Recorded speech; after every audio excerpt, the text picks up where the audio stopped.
welcome to Navigating the 9 to 5. I'm very excited to say that I have one of my oldest and dearest friends, oldest being like as in length of time, to help us solve today's Your Workplace Agony Aunt question, which is help, I've totally lost my confidence at work.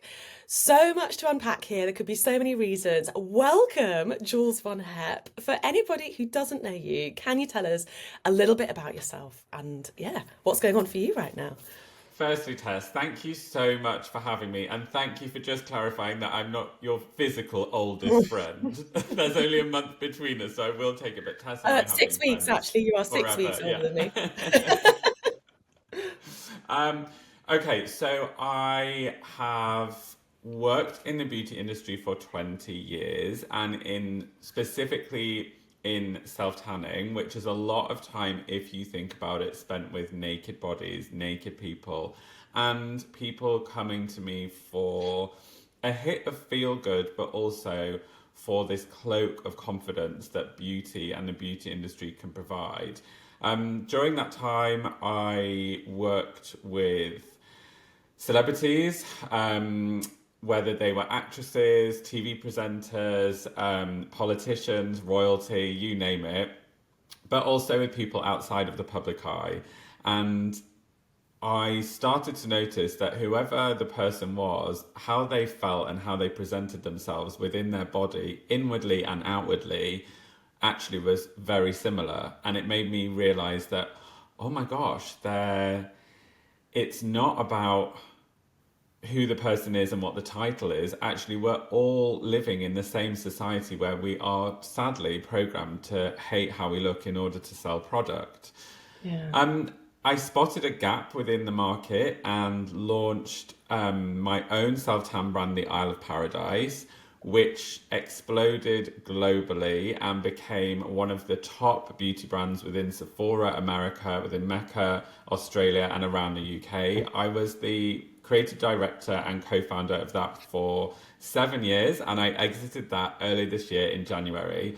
I released my own book, The Confidence Ritual, which is a 7-day program to reprogramming your life and making yourself more confident in who you are. I launched that in June this year, and I'm now moving into keynote speaking, sound baths, and making people feel like the best version of themselves. Oh, I love this, love this. I absolutely did yourself down then when I introduced you because I was like, he's my mate. And what I forgot is that actually you're a founder of a next level, very famous tanning brand, author of an absolutely brilliant book. What else? Beauty expert, confidence expert, all these sorts of things, which is what makes you such a good guest to talk about things today. And my mate, which is just great that we can call The this mate. best. The best. Okay, so let's start at the beginning. I was going to say let's start with a simple question. I don't know if this is simple or not, actually. What does confidence mean to you?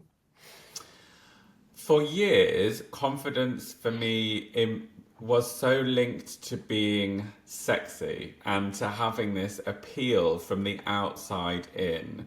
And as I've worked on my own confidence, I've actually realized that confidence is about closing your front door when you leave the house and feeling like the best version of you, whatever that may look like. I think confidence is not an external energy, it's internal. And Yeah. we are all born with confidence, but some of us maybe forget that it's there, get lost, maybe then you have to conjure it up from within. Confidence is not a skill set, it's an energy.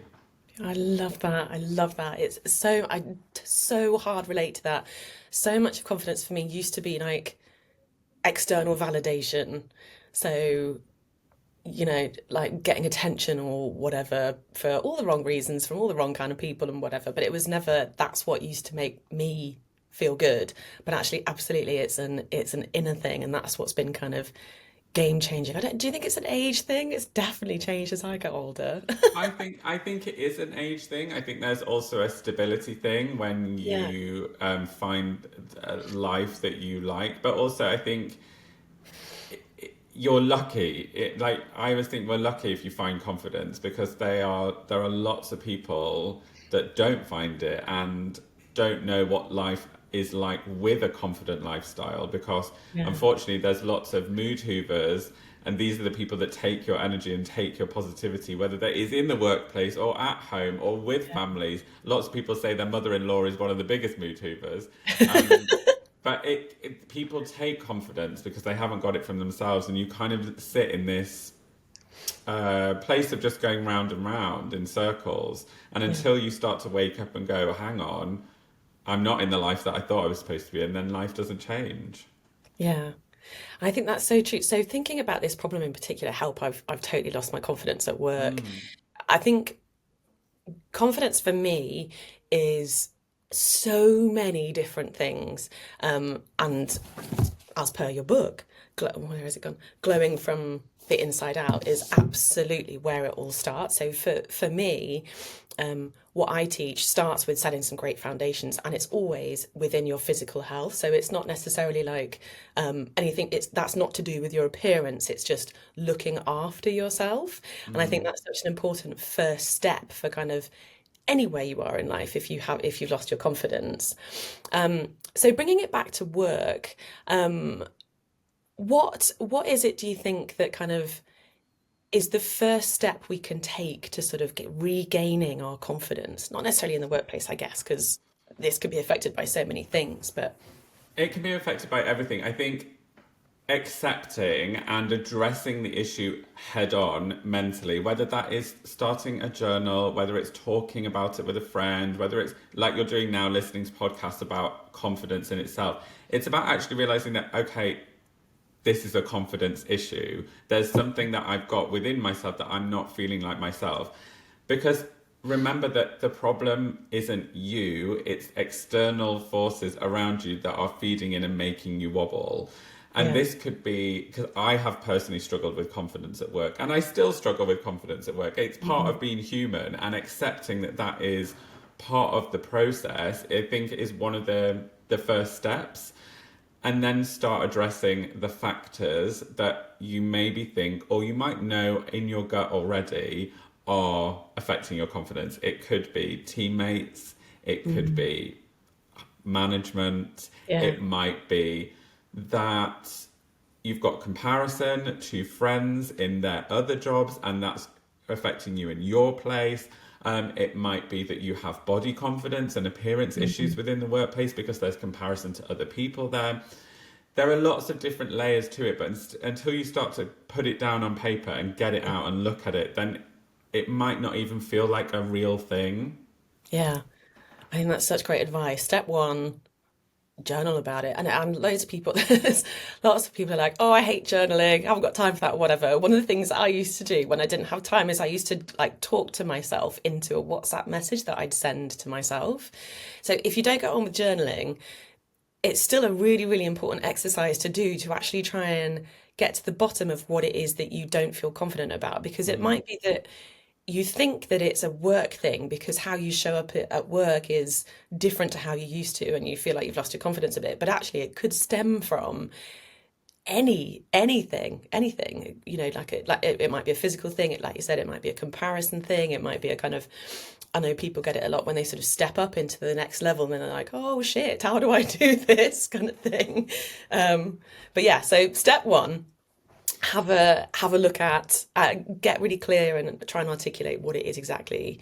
But it Um, also doesn't have to be a physical journal with a pen and a paper. Like you said, a voice note, or just type it in a Word document. You don't have to yeah, write it physically. Or mind mapping, I find incredibly helpful, where you get an A3 piece of paper, you write me in the yeah, middle, draw a circle around, and draw all the factors coming off it, and try and visualize your life from above in yeah, how, like, what is it that's making me not feel like the best version of me? yeah. Love that. Love that. Go deep. Go Go deep, deep. everybody. So what was the very first small thing that you did or kind of started to do to sort of build and boost your confidence? I really struggled with my appearance and body confidence for 20 years of my life, and I really placed so much of my value based on my aesthetic. Mm, And whether it was the number in my clothes, whether it was the texture of my skin, the thickness of my hair, everything. And for me, learning to accept that this was my body and Mm. this was the only life that I was going to get. And I have two choices. I can either live in this place of consistently comparing myself to other people or to versions of past self me, which I think Facebook time hop is criminal for. When an Yes. old picture comes up and you're like, oh my God, look what I used to look like. And also just recognizing that actually my appearance is the least interesting thing about myself. Yeah. Realizing that what I've got to say, how I make people feel, what purpose do I have in my life, how can I vibrate higher on a day-to-day basis, like everything that is so not about my aesthetic. That was like it. I want to say it was a light bulb moment, but it wasn't. It took a while for me to Yeah. realize it, and I started to look at people that I was inspired by, who I looked up to, who I thought had amazing energy, whether they were in the dream job I wanted to be in, whether they had the life that I really liked, because comparison is not an evil thing. It's actually a Mm. very useful tool to go, oh, I like that. So if you're looking at someone who's confident, what is it about them that you like? Yeah. Is it that they are fun and they're laughing? Are they living their life to a like, are they living an enriched, fulfilled life? Do they not care about what people say about them? What is it?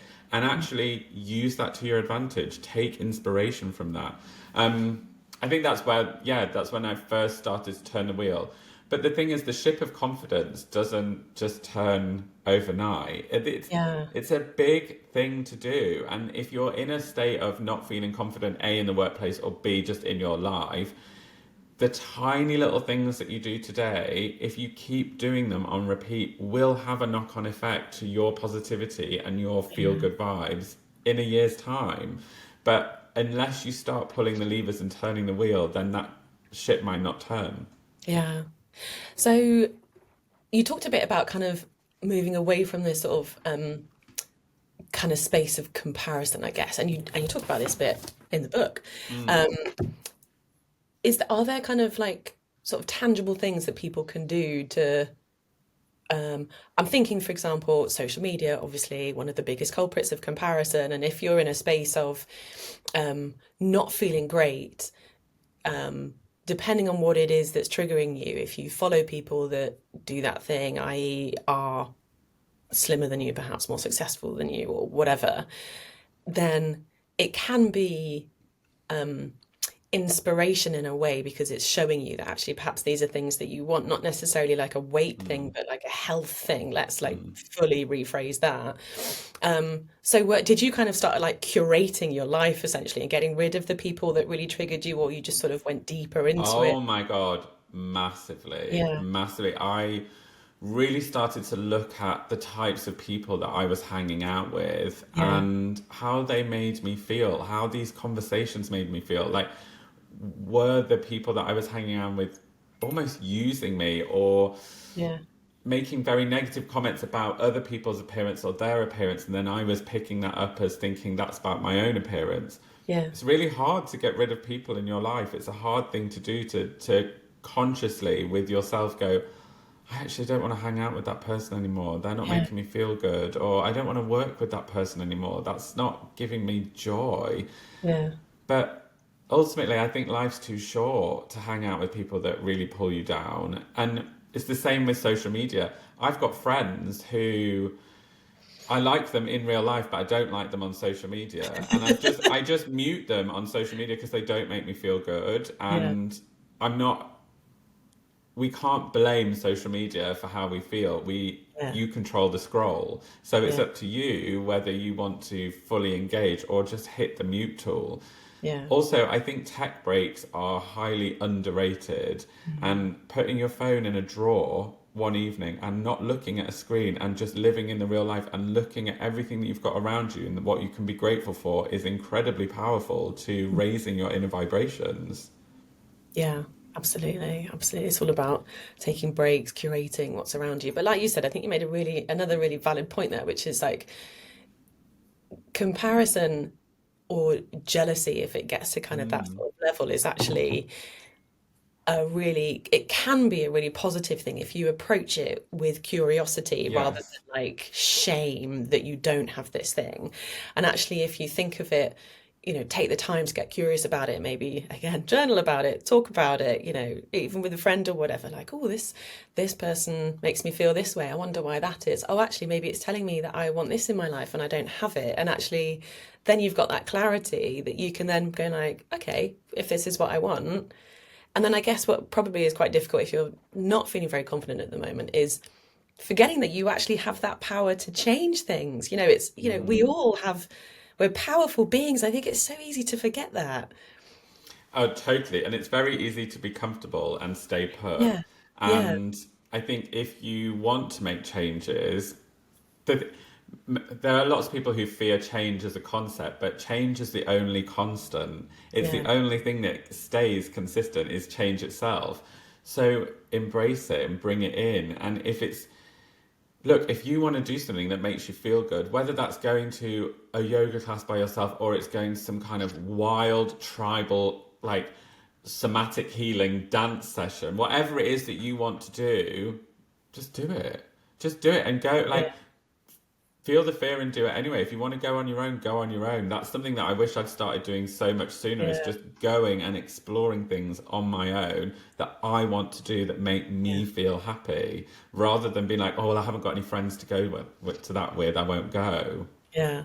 And I think that's part of it, isn't it, finding your tribe? And it's like, highly recommend the weird and wonderful stuff. We perhaps won't go into that on this episode, but we know a lot about each other's weird and wonderful things that we've We been love doing. weird and wonderful. We love it.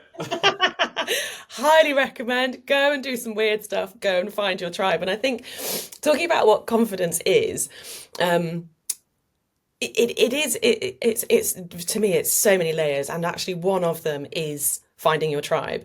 Because if you're constantly with people that are like, oh, why are you interested in that, that's weird, then of course that's going to make you feel a certain way. So if you Mm. finally get into this group or tribe that's like, oh yeah, I love that too, let's go and do this together or whatever, then that's just, I think, another, like I said, another layer of, oh, okay, it's okay to feel like this, or it's okay to be interested in that. And again, it comes down to external validation, I guess, doesn't it? You're like, oh, does someone else find this interesting? Which is a shame that that's the case in a lot of spaces, but I think it is true. Yeah, well, I think we seek validation, and it's Yeah, part of like school playground mentality that you want yeah, to be in the group and in the core. And but validation, really, the ultimate, most important opinion about yourself is your own. And yes, one of the best tricks I ever learned was just like, would I speak to my best friend like this? Would I yeah, speak? I'd stand in the mirror and be like, would I tell Tess what I'm telling myself? Would I say this to my other friends? No, I would yeah, never say what I say to myself to other people. So why am I yeah, saying it to myself? Why am I bullying myself? And recognizing, I mean, ultimately, the longest conversation you ever have with anyone is yourself. So yeah, why are you making it negative? Why are you making the tone of that dialogue negative? You need to be your own cheerleader and back yeah, yourself up and like be proud of who you are and go for it. yeah, yeah. I totally agree. I totally agree. So I was just thinking just then around kind of things that have made me feel more confident at work. So my weight's been like up and down, or my appearance, or whatever. It's not, I'm not trying my hardest not to bring this back to weight, but like physical, let's say there's been times where I've been happier in my physical appearance than others. And what's really interesting is the times when I felt less confident in my appearance, it shows externally because I, make less of an effort. I don't wash my hair as much. I don't think about what I'm wearing. And actually, it's not about dressing for other people. It's about, if I dress up, I'm wearing a dress today, and it makes me feel really good, and I show up in a totally different way because I've made that effort. Can you talk a little bit more? You talk about it a lot in the book. Can you talk a little bit more about Yeah, of course. So I think when you start working on the outside and doing all the good things, like saying nice things to yourself in front of the mirror, hanging out with people that make you feel good, telling yourself that you deserve this life, and having gratitude around it, then starts to trickle up and out onto Yeah, the outside, where you wear clothes or pick accessories not to look good, but they reflect on how you feel. So Yes. dopamine dressing, it Yes. doesn't have to be about wearing what's trendy, what's in, what you think you should be wearing. If it's comfortable, if it feels nice on your skin, if the colors make you feel good when you wear them, if you've got a pair of earrings or a ring or a bracelet that makes you feel good, wear it. And let that be, I don't want to say a talisman, but almost like part of your armor and your war paint, and just you showing up for who you authentically want to be. Yeah. And that it does make a difference. You stand different. Yeah. I used to see it a lot with when after someone had had a spray tan and Yeah. their eyes look whiter, teeth look brighter, their nail varnish would look more colourful, and they would just stand more differently. They'd wear colour to work. They just were presenting themselves in a totally different way. Whatever it is that you feel like you need to do to feel more like powerful, go for it. Yeah. Absolutely go for it. For me, I have clothes in my wardrobe. My body shape changes all the time. Yeah. All the time. I wish I had one of, I don't know the name of it, but there are people in the world that just have a body shape that stays the same their entire life. I can't imagine what that's like. I am the ultimate yo-yo. But I Yeah. have clothes for each of those things. If I have down days, I now have a whole section of clothes in my vast wardrobe Yeah. that's like elasticated waists. If I'm feeling Yeah. bloated, I'm not going to force myself into something that's not making me feel good. Who cares Yeah. if no one likes the look of it? I just want to feel like the best version of me. Yeah. And there's nothing a good staple piece of jewelry can't pull you up on. That is my absolute golden rule. If you feel Yeah. rubbish, even if you've got a t-shirt and jeans on, just bob an over-the-top necklace on, and you'll just feel so much better. I think the same about earrings. I'm wearing a very tame silver hoop today, but I love a big earring and I couldn't agree more. Um, you mentioned some really, really important things there, which I think we perhaps haven't touched enough on yet. So, um, you started life as a spray tanner and you've sprayed supermodels, all the kind of rich and famous. Like I'll never forget. There was one day where we were supposed to go for lunch or something, and you were like, I can't come because I'm being flown out to Athens with celebrity A to go and tan them. And I was like, oh wow, I forgot a minute there for what Jules actually does. I And I know. think the important point of that is that, again, coming back to physical appearance, we all think that when we look a certain way, when we do this, when we get to the shape or the size or whatever that these people all are, that we will feel totally differently. And the whole point is that no, it's a mental thing. It's got to happen from the inside. You know, you must have tanned hundreds and thousands probably, of the acclaimed most beautiful people in the world, and they all have the same hang-ups. Yeah, I will never forget tanning a Victoria's Secret model for a magazine cover shoot. And she had just landed from New York and came in for a spray tan and took her clothes off and immediately started apologizing for her body. And I was stood there and I was like, hang on, you're supposed to be one of the most beautiful Yeah, women in the world. And it yeah, was at the time when the Victoria's Secret models were deemed like it. They yeah, had it. And I remember thinking, God, if you're apologizing for your body, what the hell chance in, like, what hope does anybody have who isn't a Victoria's Secret model? And we're led to believe that they have it. But also, the retouching within magazines and within yeah, campaigns is wild. I've worked on shoots. I remember tanning a very famous model for a fake tan brand. And being on set, moisturizing her body to make it look gleamy, to make the skin look gleamy on camera. And I looked at the monitor next to me, looked back at the model, and 6 months later, the pictures came out. Her ass was way more lifted, her cellulite was removed, her skin was wow, smooth, and I was like, she didn't look like that on the day. yeah, She doesn't look like that. Yet women around the world are going to see that image and think that that's what that person looks like, and that's yeah, the beauty standard that you have to aim for. I mean, that's a whole other conversation itself about how the yeah, beauty industry communicates. But everyone, whoever they are, whatever they look like, has something that they don't like about their body and yeah, about their appearance, and it will hold them back in one way or another. But in order to achieve that confidence, rather than just ignoring it or like just thinking, oh, I'm gonna pretend that I don't hate my love handles. I'm just gonna pretend I don't Mm. hate them. You can still hate them, but just focus on other bits that you like. So for Yeah. me, I really don't like my stomach, and that's always been the case. But I actually like my legs, like my feet, like my eyes, like my ears, like my mouth, and I just focus on all of those things when I get ready, and then that then is part of being normal and authentic and Yeah. relatable. Um, and that's what bonds humanity together. But Yeah. just thinking that this perfected life exists, it absolutely does not. Yeah. And whatever, you never know what's going on behind closed doors. That used to really always shock me when I'd see someone and I'd think, oh God, their life's perfect. And I'd meet them and they would be really insecure. And I'd think, Yeah. oh, that's not what I thought you were going to be like. Isn't it? You never know what's going on. And then talking about the like tweaking and all that sort of stuff, like in a world of AI, now there are kind of accounts of women that and men, sorry, I'm sure, didn't mean to be sexist there, but obviously in my feed it's mostly women. And they don't even exist. And it's like, Jesus, well, we're never going to be able to compare ourselves to that. Yeah, there was a beauty magazine cover that came out recently in America, and literally in the gutter credits at the side it says this image is AI. That's on the cover of a beauty magazine. Wow, wow, Yeah, wow. so it's like just don't even bother. And the thing is, the more time you spend online, the less you forget how great it is IRL.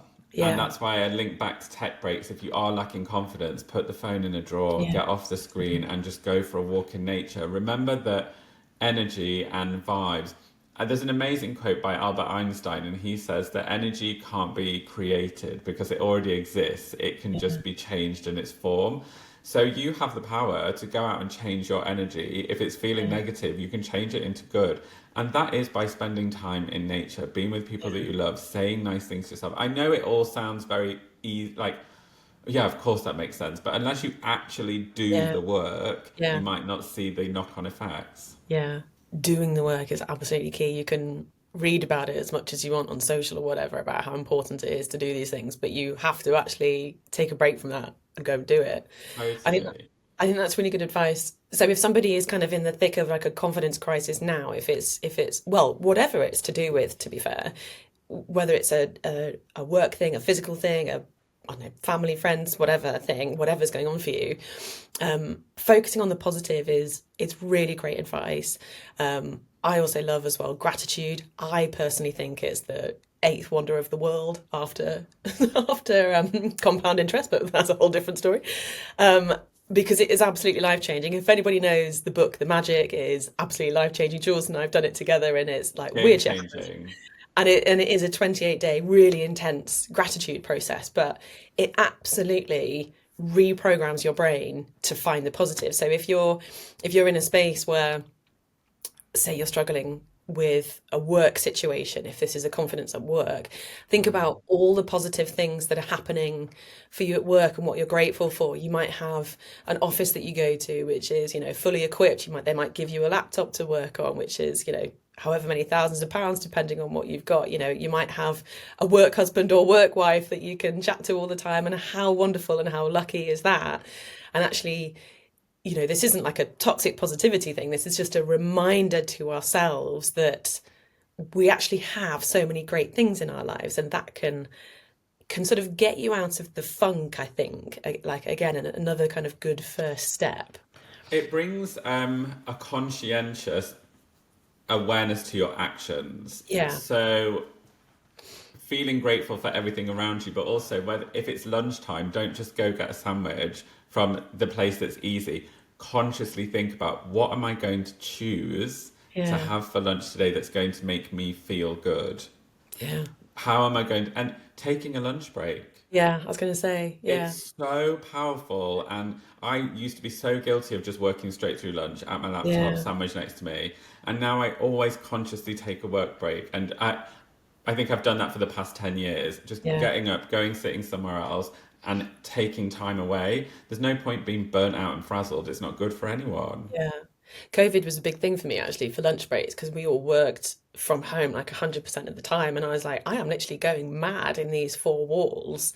So every lunch I took, a full hour for lunch, and I would walk for that full hour. And then I would bring my food to my desk 'cause I wanted to be kind of walking around as much as possible. But it absolutely changed, it transformed how my afternoon went because it gave me kind of the space. I moved my body, it sort of refreshed my head. I was like thinking about stuff or often listening to an old podcast of yours, to be fair. Mm, Shout love. out to Slew Crew.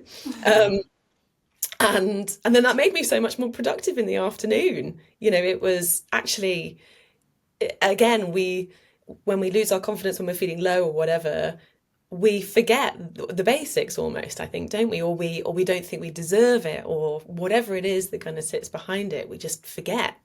Mm. To- totally. But, I think it's so difficult when you're struggling with confidence in the workplace. It's like there has to be this checklist of you go through everything, try and do as much as you can to make yourself feel better. But if it's not working, are you in the right job? Yes, yes, and that is a really good point. So one of the things that I talk about a lot is kind of finding your zone of genius at work, and this is all about taking a step back, which I had to do. So I got really burnt out at work about 5 years ago. I got signed off for a couple of weeks, I'm sure you remember.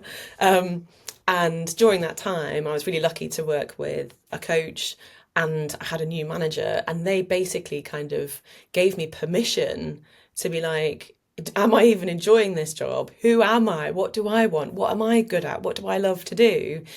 And I think this is probably the next important building block of building confidence, which is just tuning back in with who you are. Because Mm. if you're sort of being forced into a job that you don't naturally enjoy, or you're not naturally good at, or you're just not interested in, then that's gonna make you feel a certain way. Don't they say, like, if you what is it? If you judge a goldfish on being a dog, it's not gonna be very good at it or whatever. Like that's not the thing, but you know what I mean. But it's also okay to not be in the right role. Yes. I've moved roles a few times and been in jobs where I'm like, I just can't do this. Like, this is not who I am. That's okay. Yeah. You don't have to do the job that you thought you were supposed to do, and it's also okay to be in a job that you don't want to do anymore. That's Yeah. absolutely okay. But if you love the company and you want to stay, then have conversations with people. But it's don't never suffer in silence. Yes. Yeah. I think, like I said, I think kind of just getting back in tune with who you are is such an Mm, important first step of all of that. mm. Um, so what is one quick daily ritual that somebody could do, maybe at their desk or like in the office or like on a work break or something, or even maybe on in the morning on the way to work, that might, I don't know, improve their mood or help them feel a bit better or I was going to say this until you said at the workplace, oh, because go one on. of my favorite rituals is to say something nice to yourself when you put your underwear on. Um, the knock-on Don't effect recommend that doing that no, in the don't do office. that at work. But when you're getting ready for work, because your underwear is the first thing that goes on, make sure you shift the dialogue to being positive from the get-go, and Love just that. say like, you're going to have a great day. I Yeah. love you. Like, put your favorite song on while you get ready. Make the getting ready process not this scrambled, running around, late, frantic. Yes. Actually, think about the fact that the bathroom and your space is where you start and finish the day, and that has very powerful aspects to your inner psyche. So, make it a positive and ritualistic process. Start when you put your underwear on tomorrow, say something nice to yourself and see how that changes your day, because it changes mine. I do it every single day now and it just makes me feel better. If you're at work, another ritual would be definitely call someone that makes you feel good on your lunch break. Oh, nice. That's Yeah. a big one. And I love Tess going outside for a walk. Going for a walk after you've eaten food to balance your insulin is very good to avoiding the lunchtime slump. Um, Also, if you can, change the background of your laptop or your phone to having pictures and inspirational quotes and things that make you feel good. It's a great place to sit if you need to sit at a screen and it's in the evening and you don't want to watch telly, you don't want to sit on social media. Pinterest and Google Image and finding images to go on the background of your computer. It almost becomes like a digital altar. And you Yeah. have these gorgeous things and images and inspirational things that you can keep looking at that make you feel better. I change mine like every month and it just makes me feel lovely. And it's like this little Yeah. ritual that I do for myself and I feel good about myself. I love that. Mine, oh, go on. Sorry, you're going to say No, something. no, no, you go. I was going to say mine at the moment says, be bold, be courageous, be magnetic, be focused, and fucking go for it. Oh my God, I feel like I needed that today. Thank you. Um, you made so I really, really enjoyed what you said there around kind of setting the tone from the beginning of the day. Mm, And I think that is such a good point. So again, we all think that the best thing is to kind of snooze your alarm because you're really tired or whatever. And then we all do it, and then you're rushing around like a lunatic, and nothing good happens when you're in a rush or stressed. So you no. can't possibly feel good for the rest of the Mm. day. There's no intentionality behind it. I love that kind of consciousness of putting your underwear on. I'm definitely going to do that. It's a good one. Another one of my faves is like if it's possible, fresh flowers at the mirror in the bathroom make such a Love difference that. because it makes the mirror and this getting ready space, it elevates it and makes it more sacred. That has been one of my go-to where I like being in the bathroom. I like Yeah, brushing my teeth and doing my makeup and doing my skincare because the space itself is curated as I would like it. It's not yeah, just everything's dumped at the top and off I go. yeah. But yeah, you're totally right. And you actually taught me that about don't hit snooze. Yeah. It's a game I, changer. I love that, like romanticizing your life. So whatever it is that you do in the morning, do it with intention. Like you Mm, say, make the space really beautiful, a place that you want to be. And then that is like an absolute game changer from the absolute beginning of the day and totally sets that tone. mm. Oh, love that. Um, okay, so coming back to some career stuff, you recently left Isle of Paradise. How did making that career change affect your confidence? How did that feel? Because that's Isle of Paradise has been, what did you say, 10 years, 12 years, something? 7 years Sorry, seven or years. 8 years, I think I was with it. 7 years it had been on the shelves. Yeah, Um, yeah, it affected my confidence massively. And I think I was in a job that I felt like was no longer serving me mentally and was only serving me financially. And yeah, I felt like I had was changing as a person.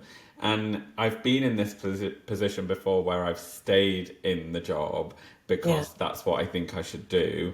And I just have had to really tune into my inners and say, I have a calling to do something different and I want to explore more of the wellness industry and um, go back to working with clients and working with people.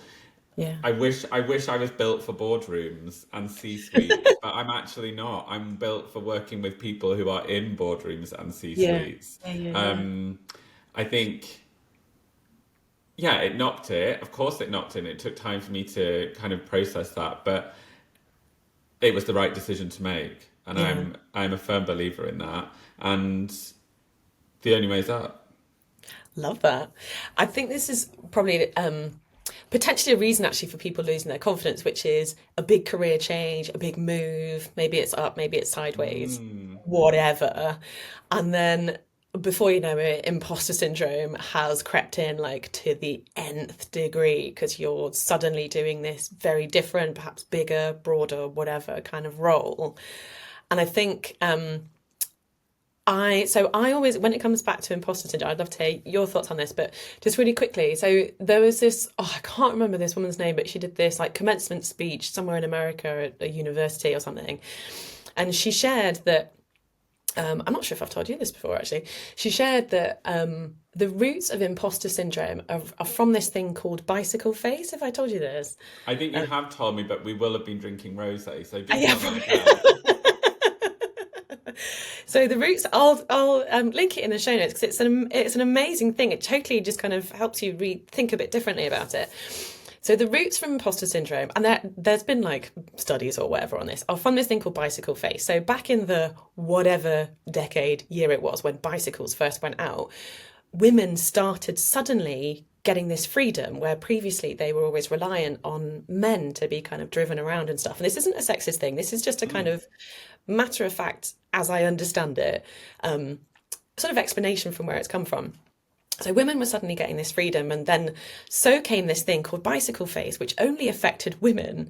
And basically, it was this awful disease that you would get and the symptoms were like a red and sweaty face, and what else was it? Like panting of breath. So basically, riding a bike, and they made it this big thing to kind of try and keep women basically kind of from having their freedom, sort of thing. So I explain it really badly. The video is really good. I'll link it in the show notes. But the point being that actually this is just sort of a name that's been given to something a long, long time ago to potentially keep people small. And then I absolutely understand completely that it exists, and it can be really terrifying when you like step up into a new role. But the point is that actually it's new. It's a new thing. You're gonna feel a certain way about it because you perhaps haven't done these things before. You feel like an imposter, yes, and that's okay to say that until you start identifying as an imposter. And then when you the more you talk about it, the more you kind of talk it into existence. And then that becomes a little bit scary because it's sort of harder to kind of pull ourselves out of that. I really haven't explained that very well, but it's a really interesting take on imposter syndrome. I'd love to hear your thoughts about it as well. Oh, I mean, I struggle with imposter syndrome so much, but it's about recognizing that that is not reality. And I know that if I'm feeling it, and a lot of the time, I mean, I make content for a living, Yeah, and people talk to me about feeling imposter syndrome when making content for their small business or for their brand or how they're going to do it. Um, and we create this dialogue within our head about what other people are thinking. But yeah, actually, people are just so wrapped up in their own life. No one's really thinking anything. yeah, So, and if someone, and I have to say to myself now, if someone's thinking negative about something that I create, that's on them, not me. At yeah, least I'm creating, at least I'm doing it. Imposter syndrome is not, it's not going to go away. It's part of being human, but yeah, feel it. And if you feel it, okay, there it is. And then we can move on. Don't yeah, let it control your life because there's just absolutely no point. yeah. Oh, I couldn't agree more. I couldn't agree more. I feel like this podcast has been this pep talk that I've really needed this morning. It's Oh, been love that. amazing. Yeah, I'm literally going to high kick out of my like outbuilding. I'm going to be like, I feel so inspired. Yes. Love that. Do you have any tips for anybody watching, listening, whatever? If they've got like a big presentation, a big pitch or something, or like a deal or something that's like coming up, like of what they can do to kind of sort of improve their confidence around that. Absolutely. So before you've got the big pitch, before you've got the big moment or something's coming up, I really recommend going and standing in a bathroom or in somewhere where you can lock the door, put on your favorite song ever, close your eyes, and keep telling yourself that you've already got it. So if you're going for the interview, tell yourself the job's already yours. Visualize yourself in the space where you've got the job. If the pitch is something and your company needs this brand, visualize that your company's already won the pitch. It's in the bag. Because then when you go into the pitch, when you go into the meeting, when you have the interview, you've already got it. Yeah, So you're in this whole different place of going, it's in the bag. And if yeah, it doesn't happen, that's okay. It just wasn't meant to be. But yeah, don't let those nerves or those excitement or anything take hold of you. It really helps calm the yeah, inner being. And a celebrity she taught me that before she goes on the red carpet. And she taught me that when she goes on the carpet, that is something that she has to think. And she's already got it. The pictures are already great. And she moves in. And then she doesn't care. yeah. And Energetic. for me, it was like one of the best pieces of advice. I love that. Energetically, you show up totally differently. There's no like desperation or anything. You're just like, yeah, we've got this. I love Yeah, that. I'm already great. It's in the bag. Amazing. So, right, to summarize, if you've lost your confidence at work, articulate it, write it down, go deep, look after yourself from the inside out. Read Jules's brilliant book, Confidence Ritual, highly recommend. What else did we say? Recognize the external factors that are bringing in. Is it reality, or are you focusing on something that's not actually going to help? Yeah. Curate your feed and like those around Mhm. you and stuff. Surround yourself with all the good things that you know are going to make you feel good. Get out in nature. Look after yourself, but also give yourself a break as well. Oh, one thing I was going to mention actually, and I don't know so much how this affects men, although I'm sure it does, but for us women who menstruate, there are going to be certain times of your cycle where you're going to feel more or less confident. So also, if you're having a bit of a wobble and you realize, for me, just before my period, I have all sorts of confidence crises. If it's that time of the month, then just kind of give yourself a bit of grace. Let a kind of few days, a week, or whatever go past, and then see if you're still feeling the same. Because I Mm. guarantee, certainly on some kind of level, you'll be feeling different. Um, Jules, thank you so much for being here. My last question is, we've covered a lot of ground today, but is there anything we haven't talked about that you think is really important for this conversation around confidence at work? Just remember that it won't last forever. And how you feel right now is not how you're going to feel in a year's time, or in 2 years' time, or in 6 months. Remember that the tiny decisions you make today will have a knock on effect to a positive, happier, high vibing you tomorrow. So just keep going. You're doing great. And if you would like to read The Confidence Ritual, it is available on Amazon, WH Smith and Waterstones. Which I highly recommend. Oh, thank you so much for being here. How can people listening or watching find you? What's the best place to find you? I am at Jules Von Hep across all the social channels, and I have a Substack where each week I write about things that help you glow from the inside out and things that are in my brain at the moment, and that's called Glow Deeper. So do come and join me on various channels and join in the fun. Yeah, which I also highly recommend, by the way. The Substack's also brilliant. Oh, thank you so much for being here, and thank you so Thank much you for for your having amazing me. advice. And thank you for listening, watching, wherever you are. If you enjoyed this, please like, subscribe, follow, whatever it is that you do on whatever platform you're looking for, that you're watching on, looking at, whatever. And yeah, hopefully see you next time. Bye. Bye.